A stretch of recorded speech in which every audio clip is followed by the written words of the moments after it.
On today's show, the LA Clippers make it 2-0 in Summer League. Who were the standouts against the Milwaukee Bucks? Going to be talking about it all on today's Locked On Clippers.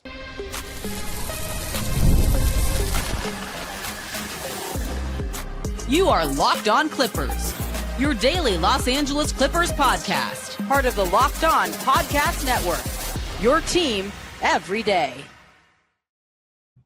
Yes, sir. You were locking in with the Clips. Thank you for making Locked On Clippers the first listen of your day, your team every day. I'm your host, Darian Vaziri, born and raised in LA, been a Clipper fan for 20 years, been covering the team for 5 years on my own YouTube channel, Dime Dropper, and 3 years right here on the Locked On Podcast Network. Your team every day. Make sure you subscribe and hit the notification bell as we're on the road to 8,000 subscribers. And of course, you can listen and follow wherever you get your podcasts. Today's episode is brought to you by FanDuel, America's #1 sports book. Head on over to FanDuel.com and open the FanDuel app today or visit FanDuel.com to get started. All right, ladies and gentlemen, the LA Clippers are 2-0 in Summer League. We are live from Summer League. Didn't hear any complaints about the audio in the last episode, so here we are right here just a couple hours before the Lakers and the Clippers will face off in the second night of a back-to-back for the Clippers here at Summer League. Of course, Lakers getting another easier schedule than us at Summer League, getting a day of rest. But I'm here to talk about Clippers, Bucks, because I might as well make another episode for the Lakers game, talk about as many of these Summer League games as we can. So I'm going to be talking about the performances of our guys, the performances as a team, starting with Cam Christie, and then we're going to go to Jordan Miller and Patrick Baldwin Jr., and then at the end, Xavier Simpson and Yannick. So let's begin by talking about Cam Christie, who led the Clippers, actually didn't lead the Clippers in scoring. We had a really balanced effort of Patrick Baldwin with 22, Cam Christie with 21, Jordan Miller with 21, in a 106-91 win over the Milwaukee Bucks. We actually lost the first quarter by 27-26, outscored the Bucks 25-20 in the second, got outscored 27-22 in the third, and then completely dominated them in the fourth quarter, even going into it trailing by one, outscored the Bucks 33-17 in the fourth for a 106-91 victory. And I thought our defense really tightened up in that fourth quarter. But overall, let's talk about Cam Christie, who continues to be really aggressive, showing more of his self-creation, but also looking for opportunities to attack closeouts when he's gotten the ball on the perimeter. And even in transition, looking to be aggressive, looking to get downhill, hit a beautiful step back with a hand in his face. I talked about, in the episode before the Summer League, I want to see the efficiency from Cam Christie because we know he's got a really pretty shot, but it's about seeing the results, right?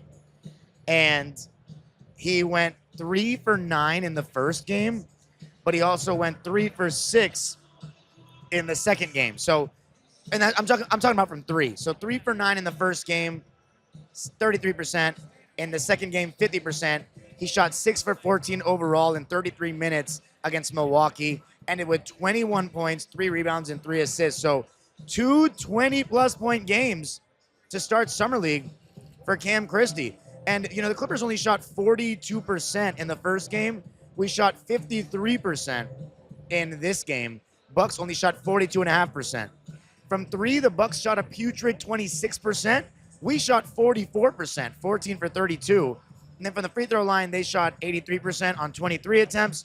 We shot 80% on 25 attempts. So overall, 53, 44, 80 shooting splits for us. Really solid across the board. And again, it was really the fourth quarter where we kind of took control of the game, and it started on the defensive end.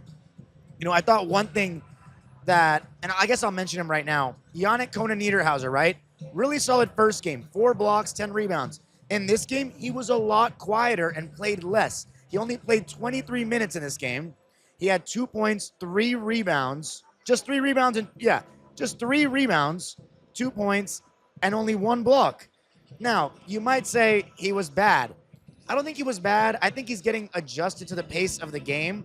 But I think because the Bucks didn't really have like a true center out there, they were trying to, space the floor and take Yannick away from the basket. So when you watch the game, there were a lot of possessions where Yannick was guarding a perimeter player, and that's not his strength. You know what I'm saying? So that's why he got less minutes. It wasn't just, Giannis playing terrible. It's the lineups that you're seeing from the Milwaukee Bucks to try to take him away from the basket. Now, when teams did go to the basket and did try to challenge him at the rim, he was still contesting. He was still a presence to the point where guys were second thinking their shots and not even shooting them. And then he eventually ended up getting a big block later in the game. So he ended with just 2 points, 3 rebounds, 2 steals, and a block. Didn't turn the ball over, though, and was 1 for 1 from the field. So the takeaway for me with Giannis is he's very raw. To me, like, hopefully in his best case scenario, he's going to be a very good lob threat, rim protector, kind of like how DeAndre Jordan was for us. And he's very athletic. I keep talking about his agility, his athleticism. It's just, being adjusted to the NBA level. That's really what it is for me. But Cam Christie, as I've mentioned, he's going to turn 20 soon. This guy's a pro. He is definitely an NBA player. Great head on his shoulders. Really has gotten better defensively, moving his feet, bulking up a little bit as well. And now you're starting to see a little bit more of him finishing around the basket, getting downhill. And, our boy G-Money Grant Mona asked him about, is that something you've worked on, trying to get downhill? And he even said, not really. It's just a byproduct of the way the game's going. I'm just taking what the defense gives me. If teams are going to run me off the line, I'm going to attack closeouts. But I love that we're finally seeing that jump shot, the prettiness of it, translate into the efficiency as well. So I'm really excited about Cam Christie. I know he's not going to get run this season, but he's really improved. And to start off Summer League with 2 20-plus point games, that's something that all Clipper fans should be very excited about. You know what I'm saying? The jumper looking good, the self-creation, the finishing around the basket. So you love to see that from Cam. As far as Giannis, as I mentioned, he's very raw. I want to be a little more patient with him. I saw some people giving him a little bit of a hard time on Twitter and saying, oh, another bad pick by the Clippers. And you know what? Maybe they'll be right. However, 2 Summer League games, really, that's what we're going off of? Let's pump the brakes just a little bit. All right, that's all I got to say. But a really solid win. Took over in the fourth quarter. Cam Christie's overall aggression's been fantastic. And when we close with our small ball lineup, it really took over the game and allowed us to switch everything. And I think our coaching staff has done a really good job. Shout out to Jeremy Castleberry, who I saw at the casino last night with Ime Udoka. So, just awesome being here in Summer League and seeing the experience. I'm enjoying every single second of it. You see players all over the place. I mean, you can't even imagine how many players I saw at the win last night. And I also, we got to talk to Derek Jones Jr.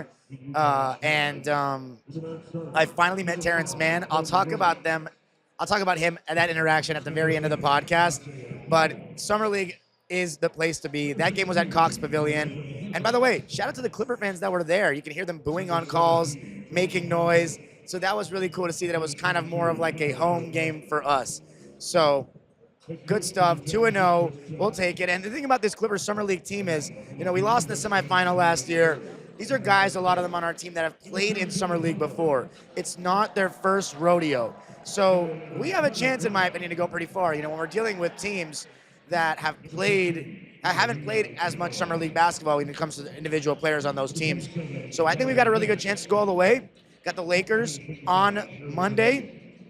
So coming up, going to be talking about Jordan Miller and the impressive performance to start his Summer League campaign from Patrick Baldwin Jr. Going to be talking about that coming up. I got to tell you a little something about Hungry Root.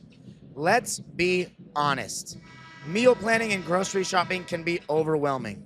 Between busy schedules, picky eaters, which I am, unfortunately, and trying to eat healthy, it's a lot. But that's why I love Hungry Root. They take the stress out of planning by filling your cart for you with personalized groceries and meal options based on what you like and need. And Hungry Root uses their smart cart technology to recommend groceries, recipes, and even supplements tailored to your preferences. So if you eat a certain way, you diet a certain way, Hungry Root will tailor that to you. Whether you're dairy-free, gluten-free, lactose intolerant, whatever it may be, Hungry Root's got you covered. Take advantage of this exclusive offer. For a limited time, get 40% off your first box plus a free item in every box for life. Go to hungryroot.com/LockedOnNBA and use code LockedOnNBA. That's hungryroot.com/LockedOnNBA, code LockedOnNBA to get 40% off your first box and a free item of your choice for life.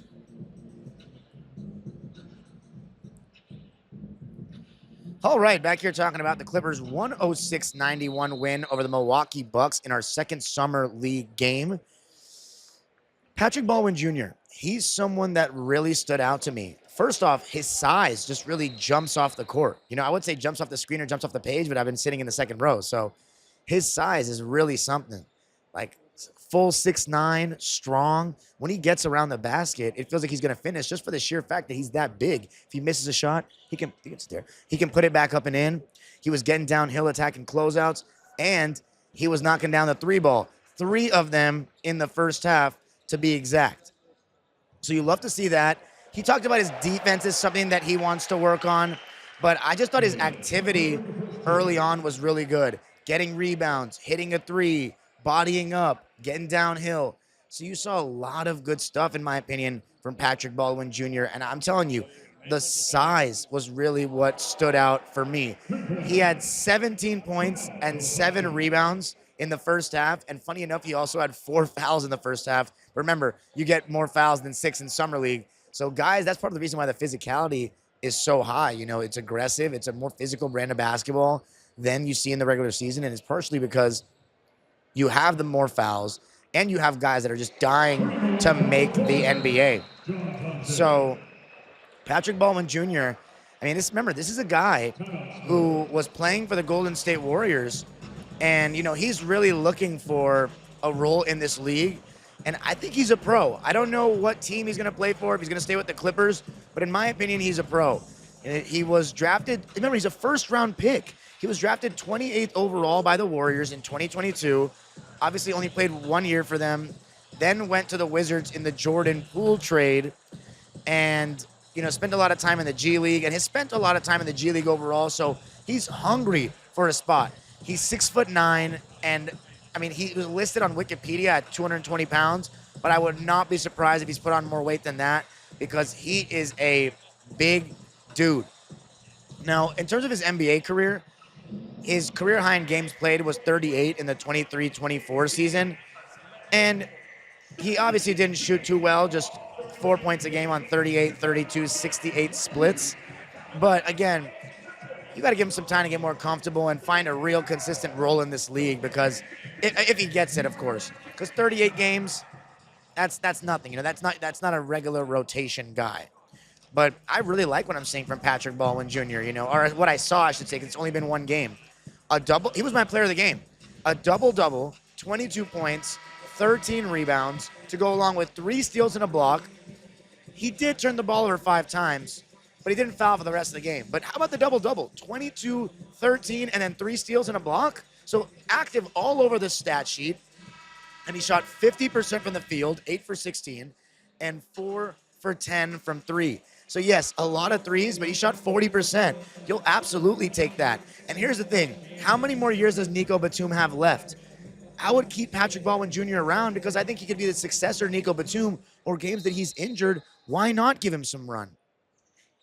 Maybe I'm overreacting because of 1 game, but I think there's an NBA player in there. I mean, 6'9" and that strong with that shooting ability just does not grow on trees. And then we're talking about another guy who had 20-plus points again. It was Jordan Miller, and man, was it a relief to see him knock down some threes. 21 points, 1 rebound, 3 assists, and I mentioned that he wasn't looking up enough, finding his teammates. I thought he did a much better job of looking up when he was dribbling. He was driving and attracting 2 defenders and dropping it off, finding his open teammates, and looking up in transition. So I thought he made the right adjustments and just looked better overall in this game.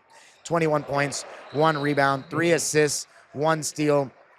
Did turn the ball over 3 times. And again, like most games in Summer League, very turnover heavy, very sloppy. 22 for the Bucks, 20 for us. So another game for us with 20-plus turnovers. That's definitely something we want to limit, you know, against the Lakers on Monday. But man, I mean, 21 for Jordan Miller on 7 for 13 shooting, 3 for 7 from 3, and 4 of 4 from the line. A lot of the same with Jordan, just making the 3 more. You know, getting downhill, taking the hit to the chest. That 1-2 slow, you know, deceleration step. You know what I'm saying? That Euro step that he loves. And he's just so good at taking the contact, keeping the ball, and getting the shot up and finishing. That's something that he's fantastic at. So I mean, with Jordan Miller, I haven't really seen anything new. But again, a lot of it comes down to, can he hit that three ball consistently? Because if he does, he will have a future in this league. I mean, a lot of being a role player in the league now is just, especially at the wing position, just making your open threes. He talked about that. That's the main thing he needs to do. When I asked him, what he needs to do to show the biggest part of his game that he needs to show coaches and front offices that he belongs, it's that three ball. Because yes, he doesn't have a good enough right hand yet, probably, but it's not like there's no guys in the league that are very strong hand or strong hand dominant, you could say. He's very good going left, very good around the basket, and definitely needs to work on his offhand. But again, as I said, there's not everybody in the league is super good with their offhand. So I think the three ball is the most important thing for Jordan. But another 20-plus point game, you'll absolutely take that. Coming up, I'm going to talk more about Xavier Simpson, Trenton Flowers, and my interaction with Terance Mann meeting him for the first time. Going to be talking about that coming up. I got to tell you a little something about FanDuel, America's #1 sportsbook. Summer sports are in full swing, including NBA Summer League, and you better believe you can bet on that. You can bet on baseball. We're at the All-Star Weekend, or we just had the All-Star Weekend, or is All-Star Weekend. I don't know. I haven't even been, unfortunately, at Summer League, I haven't been paying attention. But the MLB All-Star Game, no, it's coming up tomorrow. So yes, I'm right. The MLB All-Star Game, you can place bets on that. You can place bets on Summer League. You're already following the action. Why not make it a little bit more thrilling with FanDuel? You can get in on the game while your friends are doing whatever, wherever, on the beach. Just make sure you take a swing at FanDuel. New to FanDuel, new customers can bet just $5 and get $150 in bonus bets if your first bet wins. Open the FanDuel app today or visit FanDuel.com to get started. That's FanDuel.com. All right, so to close out this one, the Clippers winning it 106-91 over the Milwaukee Bucks, going 2-0 in Summer League. How about Xavier Simpson? The only thing I'll say about Xavier that's going to hold him back is his size, but he's got a great feel for the game. Boxes out, plays defense, hustles hard, really solid handle, finds his teammates, just makes the right play. As cliche as that sounds, that's why whenever I say someone has a good feel for the game, that means they're usually making all the right plays, being unselfish, doing the right things on the defensive end. I mean, look, he's undersized. So, having a guy like to be in the league when you're undersized, you have to do a lot of those little things. And the thing about Xavier Simpson is he's 28 years old. He played a lot of basketball overseas. He's played for Michigan, so that's probably why it is as well. He's had experience being a pro. You know what I'm saying? So he's got a very good handle. He had made some really big plays in this one, especially late. He boxed out. He had a late blow-by to put us up by 10 when the Bucks were making a little run, because at one point it looked like we were just completely pulling away. But Milwaukee slowly took advantage of our sloppiness, which felt a lot like the game the other day against Houston. But before it got too close, Xavier Simpson had that layup, put us up by 10, and we were able to close things out. So I'm liking what I'm seeing from him. Again, he's older, so it's a little bit different. But, another game in double figures. 12 points, 4 rebounds, 4 assists, and how about 5 steals? How about that? 5 steals for Xavier Simpson. My bad. He didn't actually have 10 points in the first game. He had 9 points in the first game. But, hey, close enough. So I'm really liking what I'm seeing from him. 4 out of our 5 starters were in double figures. Patrick Baldwin with 22, Cam Christie with 21, Jordan Miller with 21, and Xavier Simpson with 12. Xavier Simpson shot really well from the field, 4 for 6 from the field and 2 for 3 from 3. So we'll take that 66% from 3. 2 for 4 from the foul line, though, so that's something you probably want to see him do a little bit better. But off the bench, Pulikitas still couldn't hit. He was 0 for 2 from the field, 0 for 1 from 3, had a donut. We played Jamil Telfort. He also had a donut, but got 3 assists and a steal. But the 2 guys I want to talk about, too, before we get to the Terance Mann part are Trenton Flowers and Kobe Sanders. I got a chance to, be part of the post-game availability with Trenton Flowers, and man, does this guy have a great enthusiasm. Like, just a huge smile on his face and kept mentioning defense. This is his calling card. That's something that Coach Jeremy gave him a huge shout out for, is the way he's bodying up, the way he's moving his feet. His athleticism is crazy. He mentioned to us that he has a 42-inch vertical. So this is a guy that has great not great athletic potential, but great potential due to his athleticism. I mean, when he's in transition, it's a movie. I mean, he's skying over the rim, almost getting put back dunks, put back layups. 15 points in 21 minutes off the bench to go along with 4 rebounds, 1 assist, 2 steals, 4 turnovers. So again, everyone's just turning the ball over a lot. But he shot 5 for 6 from the field, 1 for 2 from 3, and 4 for 6 from the foul line. The guy is quite the athlete. And again, I think he's got a great enthusiasm and head on his shoulders. And I really hope that he ends up being a part of this team down the line, because, I mean, man, if you can defend and you're that athletic and you want to be a role player in this league, it's just that 3-ball nowadays if you're a forward. And 50% from 3 in this game, we'll absolutely take that. Of course, the volume, not too much with just 2 attempts. But I really like Trenton Flowers. And I love his post-game answers. He, didn't even want to, he was surprised when they were done with questions. He was like, oh, that's it? Almost like he wanted to talk more. So he was very pleasant. And then there's Kobe Sanders, who I've actually been very impressed with.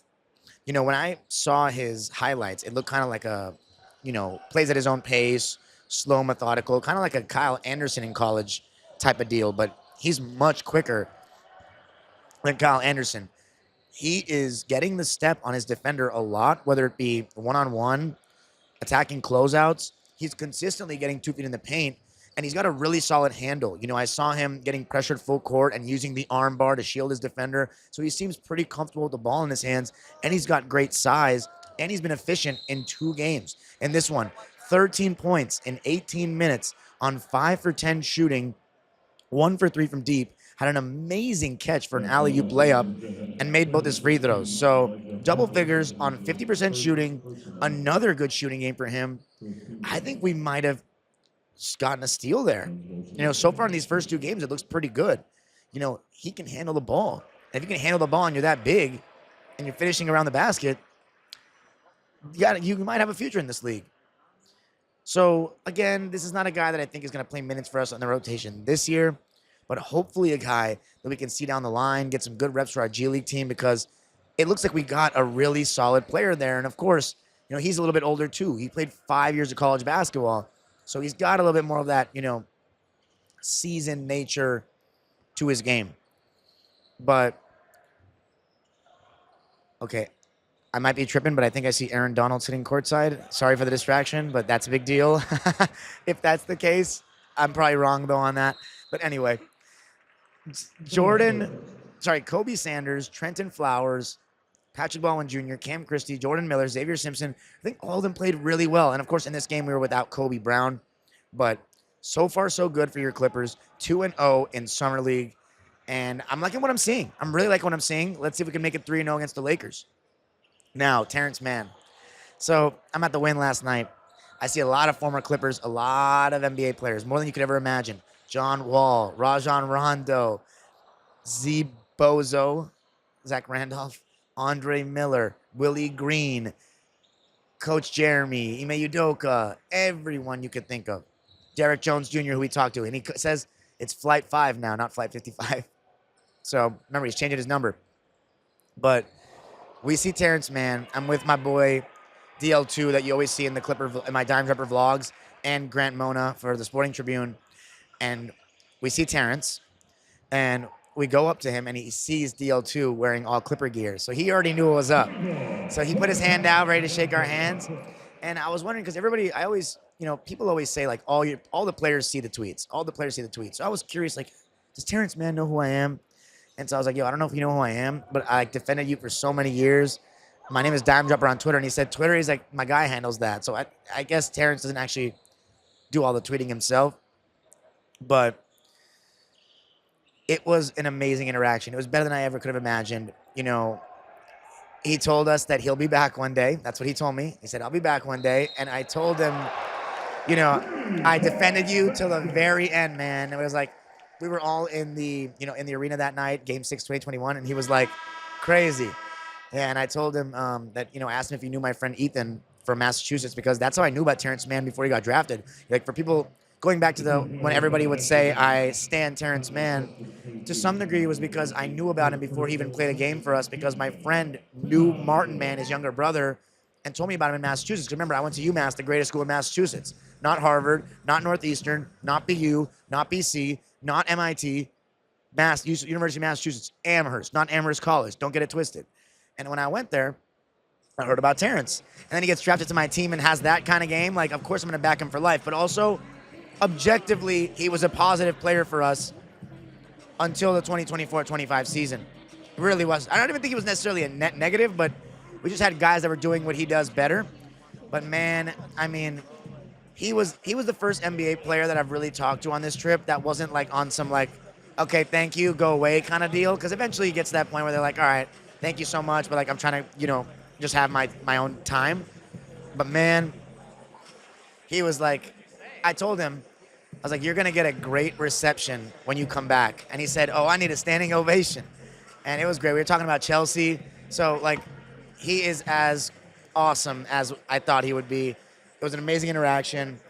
I think it was really clutch that DL2 was wearing Clipper gear as well, because he knew the deal. Like, he's just one of us, He's just one of us. So, I don't know. It was very surreal for me, because I had envisioned that moment for so long of me meeting Terance and just, like, talking to him and just, like, hearing, because obviously you hear all these guys' voices, but then they're actually talking to you, looking at you.